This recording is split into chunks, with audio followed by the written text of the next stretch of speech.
Bonjour et bienvenue dans le journal du l'ours numéro 6. On arrive au bout des rediffusions. Euh, que dire à ce sujet Dans le numéro 6, il est question d'un problème que j'ai eu avec les bases de données du site internet. Depuis, c'est réglé, il n'y a pas eu de soucis. Il y a eu des moments où j'ai cru qu'il allait avoir des problèmes, mais en fait, il n'y en a pas eu. Ça venait soit de ma connexion internet qui est assez pourrie dans le coin, il faut bien le dire, c'est pas toujours évident, soit d'OVH lui-même, chez qui j'héberge mes sites internet. Voilà, depuis j'ai retravaillé sur mon site principal. Bon, ceux qui me connaissent ont dû s'en rendre compte, en tout cas ont au moins dû avoir l'info. Maintenant, je sais pas si vous avez eu le temps de visiter, mais et puis là, je suis complètement passé à autre chose. Je suis en train de faire des petites manips ici ou là. Voilà, je ne vais pas parler de ça maintenant puisque c'est pas le sujet. Je vais essayer de faire court et je lance tout de suite la rediff de l'épisode 6. A tout de suite. Bonjour à tous et bienvenue dans le journal du l'ours. Je rappelle très rapidement le principe. Je suis doctorant, enseignant dans le primaire et en réorientation professionnelle vers la photographie de mariage, ce qui fait quand même un sacré emploi du temps, un sacré paquet d'activités à gérer, d'autant plus que j'ai une chaîne YouTube et plein d'autres choses. Le principe, c'est tout simplement que je vous parle un petit peu de la manière dont ça se passe, comment je gère ces trois activités. Je ne parle pas de l'aspect YouTube, pas forcément, en tout cas plutôt en marge, et des autres activités que je peux avoir encore à côté. Mais je trouvais intéressant de partager avec vous la manière dont ça se passe, comment je m'organise. Par exemple, la semaine dernière, j'ai parlé de mes carnets pour gérer le temps et gérer les tâches que j'avais à faire.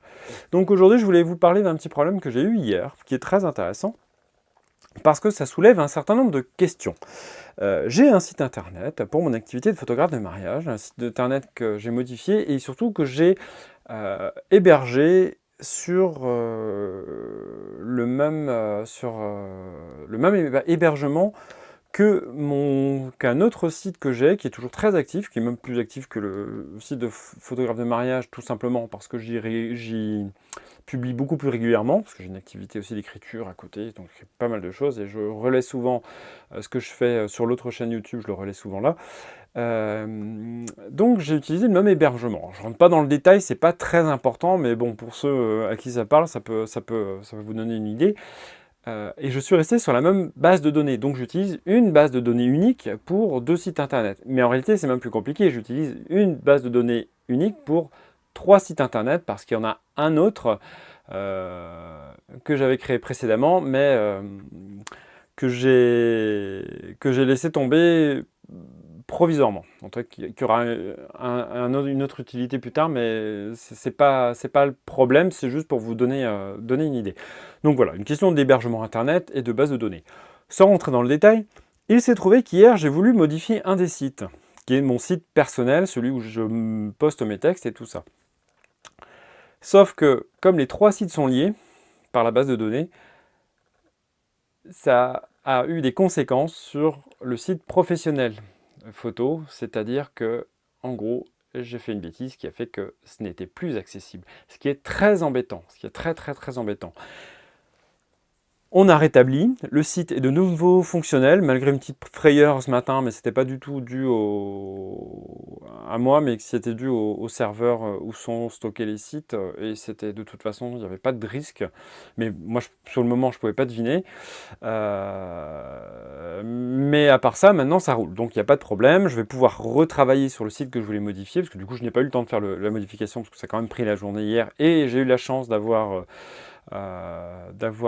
trouvé quelqu'un disponible, mais j'y reviendrai. Donc c'est revenu à zéro, et voici les réflexions que ça m'amène à avoir. C'est quand on a un site professionnel, voilà, la frayeur c'était que j'ai eu des clients qui m'ont, enfin en tout cas des potentiels clients qui m'ont contacté dans la journée, au moment à peu près où j'avais ces problèmes de site internet. Et ils me demandaient évidemment le lien de mon site internet. Ils m'ont trouvé via un autre point d'accès sur internet, et il s'est trouvé que je n'ai pas pu leur donner le lien vers le site internet. Je leur ai dit, je suis désolé, je ne peux pas vous donner le lien pour l'instant, enfin je vous donne le lien mais il n'est pas accessible, j'ai eu quelques soucis. Là j'ai eu beaucoup de chance.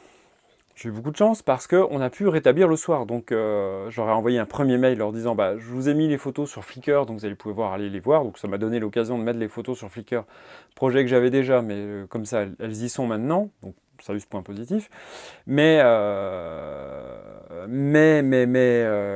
ils ont pu aller le voir. Mais c'est vrai que sur ce coup-là, j'ai eu énormément de chance. Pourquoi j'ai eu de la chance? Parce que d'une part, j'ai posté un message sur le forum du support d'OVH où mes sites sont hébergés.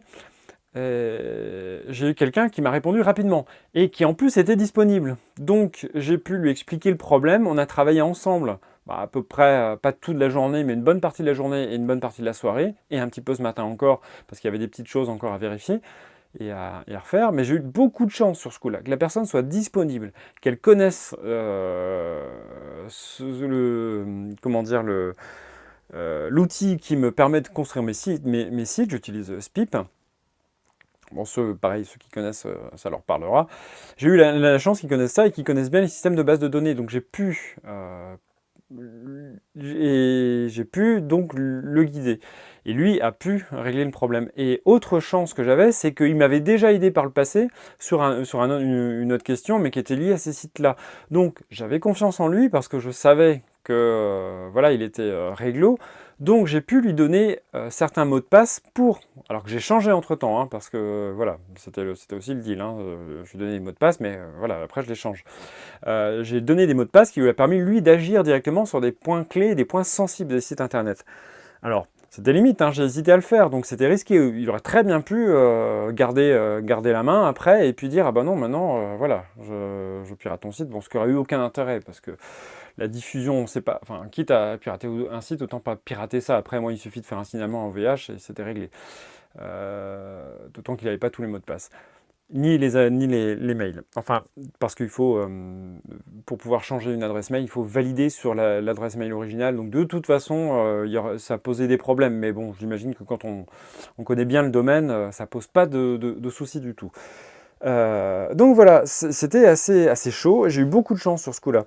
Et ça m'amène à deux types de réflexions. C'est des premières réflexions. Déjà, il faut être, à mon avis, pour un site pro, il faut être beaucoup plus clair. Moi, j'ai voulu le faire vite, pas à tort forcément, mais il faut vraiment avoir quelque chose qui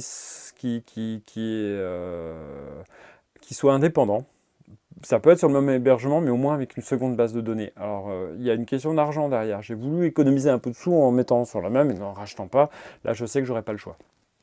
Là, il va falloir, dès que j'aurai un peu de temps, il va falloir que je revoie un peu les abonnements, quitte à ce que je quitte mon hébergeur actuel, OVH, si je trouve des choses qui m'intéressent ailleurs. Ça, c'est pas un souci en soi. Il faut de toute façon que je réfléchisse à ces questions-là, parce qu'il faut quelque chose qui soit bien séparé. Il faut surtout aussi faire des sauvegardes beaucoup plus régulières. J'ai eu de la chance, j'avais fait quelques sauvegardes qui ont évité la cata, mais elle n'aurait pu ne pas suffire parce qu'une des sauvegardes que j'ai faites, c'était ce matin, enfin le dimanche matin, avant de commencer à faire mes modifications. Donc c'était super limite en fait. Ça c'est la première chose. Et la seconde chose, dès qu'on aura les moyens, dès que j'aurai les moyens, dès qu'en tant que photographe de mariage, j'aurai les finances pour le faire, je rémunérerai directement quelqu'un dont c'est le métier pour gérer tout ce qui est site internet. C'est super à faire, c'est passionnant, mais on ne peut pas tout faire. Et c'est vrai que cette journée-là, j'aurais pu la passer, c'est ce que j'avais prévu d'ailleurs, à tourner une vidéo YouTube, j'aurais pu la passer à faire de la photo, tout simplement me détendre, ce que je n'ai pas pu faire hier, parce que c'est vrai qu'il y a une dose de stress. Alors c'est moins stressant, une fois qu'on a trouvé quelqu'un qui peut nous aider, c'est quand même moins stressant, mais ça l'est quand même, surtout que jusqu'à la dernière minute, on ne savait pas si on pourrait sauver en fait le site, tout le travail que j'avais fait sur le site internet. Et en plus, il y a tout le stress qui est généré par ce doute-là. Donc pouvoir payer quelqu'un pour le faire, c'est quand même vraiment, vraiment top. Ça n'empêche pas qu'il peut se tromper aussi, mais lui, justement, quelqu'un dont c'est le métier, en qui on a confiance, j'ai de la chance, je connais des gens dont c'est le métier et en qui j'aurais confiance.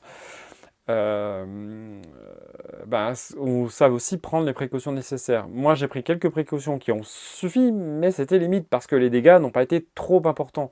Mais il y a des chances que, à mon avis, il aurait manqué de peu pour que ça soit pire. C'est parce que j'ai fait quelques sauvegardes au cas où, mais parce que j'ai eu, enfin, je sais pas, c'est à un moment donné, je me dis, ah, on sait jamais, voilà, je préfère faire ces sauvegardes-là à ce moment-là. Et j'ai bien fait de les faire. Donc voilà, je trouve que c'était une aventure intéressante là-dessus. Ça m'a aussi fait à réfléchir à d'autres questions. De toute façon, ça ne m'empêchera pas d'avoir mon propre site internet, puisque de toute façon, mon site perso, je le gère moi-même, je ne vais pas le confier à un pro, parce que de toute façon, c'est quelque chose sur lequel je veux avoir la main, parce que c'est justement un peu mon labo aussi d'expérience au niveau gestion de site, etc. Donc ça me permet d'apprendre des trucs et ça me plaît aussi. Mais par contre, pour le site pro, il faut vraiment que c'est changer de manière de faire les choses. Mais enfin, pour l'instant, j'ai pas du tout les moyens de payer quelqu'un pour s'en occuper, donc je le fais moi-même. Mais dès que je pourrai, je passerai la main. Ce qui me permettra aussi de parler des questions des... Un jour, je parlerai des questions de tarifs photographe de mariage, ça peut être intéressant aussi dans ce cadre, parce que ça fait aussi, même si ça pourrait être a priori un peu hors sujet, mais je pense que ça fait partie des questions intéressantes.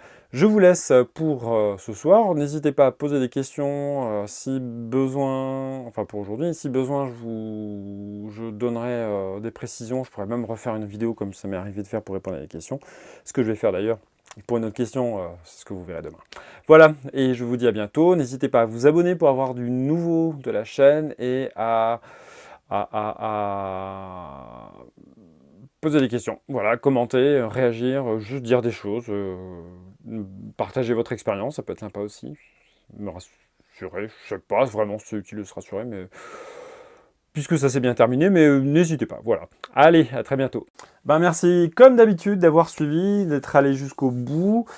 J'en profite pour faire ce que je n'ai pas fait dans les dernières vidéos, ce que je n'avais pas fait dans les vidéos quand elles étaient sur l'autre chaîne, c'est-à-dire ce que j'ai fait la dernière fois et les fois d'avant, c'est-à-dire juste dire, de vous conseiller de vous abonner parce que ça permet de faire vivre la chaîne, pas financièrement, mais la faire vivre en montrant que ça a l'intérêt. Autant il y a certains types de vidéos que je ferais même s'il n'y avait personne, autant ce genre de partage, ça c'est peut-être plus discutable. Alors, je ne vais pas rentrer dans les détails, mais ça pourrait rentrer en contradiction avec d'autres choses que j'ai pu dire, mais ça pourrait être l'occasion d'en reparler, parce qu'en réalité c'est cohérent. Bref, abonnez-vous, mettez la cloche, et puis on se retrouve pour la toute dernière rediffusion, le numéro 7, très très vite. À bientôt.